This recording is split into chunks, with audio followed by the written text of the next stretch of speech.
The following is a clip from Part 3 of the World War I conspiracy.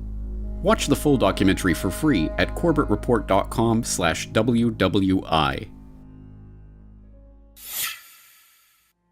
All countries on all sides of the world conflict responded in the same way, by maximizing their control over the economy, over manufacturing and industry, over infrastructure, and even over the minds of their own citizens. Germany had its Kriegssozialismus, or war socialism, which placed control of the entire German nation, including its economy, its newspapers, and, through conscription, its people, under the strict control of the army. In Russia, the Bolsheviks used this German war socialism as a basis for their organization of the nascent Soviet Union. In Canada, the government rushed to nationalize railways, outlaw alcohol, institute official censorship of newspapers, levy conscription, and, infamously, introduce a personal income tax as a temporary wartime measure that continues to this day. The British government soon recognized that control of the economy was not enough. The war at home meant control of information itself. At the outbreak of war, they set up the War Propaganda Bureau at Wellington House. The Bureau's initial purpose was to persuade America to enter the war, but that mandate soon expanded to shape and mold public opinion in favor of the war effort and of the government itself. On September 2, 1914, the head of the War Propaganda Bureau invited 25 of Britain's most influential authors to a top-secret meeting. Among those present at the meeting, G.K. Chesterton, Ford Madox Ford, Thomas Hardy, Rudyard Kipling, Arthur Conan Doyle, Arnold Bennett, and H.G. Wells. Not revealed until decades after the war ended, many of those present agreed to write propaganda material promoting the government's position on the war, which the government would get commercial printing houses, including Oxford University Press, to publish as seemingly independent works.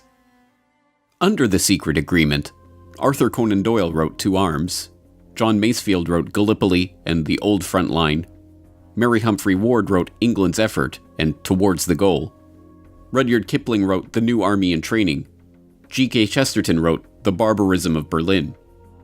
In total, the Bureau published over 1,160 propaganda pamphlets over the course of the war.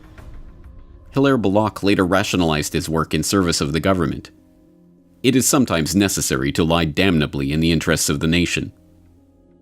War correspondent William Beach Thomas was not so successful in the battle against his own conscience. I was thoroughly and deeply ashamed of what I'd written for the good reason that it was untrue. The vulgarity of enormous headlines and the enormity of one's own name did not lessen the shame. But the Bureau's efforts were not confined to the literary world. Film, visual art, recruitment posters, no medium for swaying the hearts and minds of the public was overlooked. By 1918, the government's efforts to shape perception of the war, now officially centralized under a Minister of Information, Lord Beaverbrook, was the most finely tuned purveyor of propaganda the world had yet seen. Even foreign propaganda, like the infamous Uncle Sam that went beyond a recruitment poster to become a staple of American government iconography, was based on a British propaganda poster featuring Lord Kitchener. Control of the economy. Control of populations. Control of territory. Control of information. World War I was a boon for all of those who wanted to consolidate control of the many in the hands of the few. This was the vision that united all those participants in the conspiracies that led to the war itself. Beyond Cecil Rhodes and his secret society, there was a broader vision of global control for the would-be rulers of society who were seeking what tyrants had lusted after since the dawn of civilization: control of the world.